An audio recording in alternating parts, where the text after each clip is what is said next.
నమస్కారం అందరికీ. ఈ వీడియోలో మనం ఆస్ట్రేలియాలో ఇటీవల జరిగిన ఉగ్రదాడి ఘటన గురించి చర్చిస్తాం. అక్కడ ఏమైంది? ఎందుకు జరిగింది? ఎలా జరిగింది?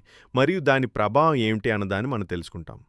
2025 డిసెంబర్ 14న ఆస్ట్రేలియాలోని సిడ్నీకి దగ్గరగా బోండీ బీచ్ వద్ద ఉగ్రదాడి జరిగింది. ఇందులో కనీసం 15 మంది ప్రాణాలు కోల్పోయారు మరియు కొందరు గాయపడ్డారు.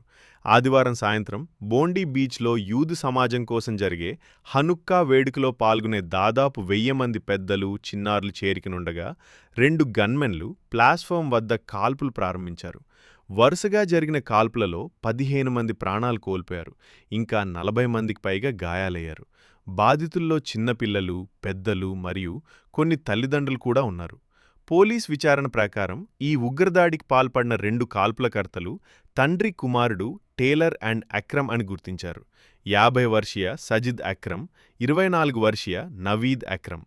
ఒకరు విందే పోలీస్తో జరిగిన పేలెట్ సమయంలో హక్కులంక మృత్యువాత పడ్డారు. మరొకరు తీవ్ర గాయాల తర్వాత ఆసుపత్రిలో చికిత్స పొందుతూ అరెస్టయ్యారు. ఆస్ట్రేలియా ప్రధాని తెలిపారు, ఈ ఘటన ఇస్లామిక్ స్టేట్ విధానంతో ప్రేరేపిత ఉగ్రవాద చర్య. ఈ దాడిలో కొన్ని ధైర్యవంతుల సంఘటిత చర్యలు కూడా ఉన్నాయి. ఉదాహరణకు, ఒక పర్యాటకుడు ఉగ్రవాదులపై తిరగబడి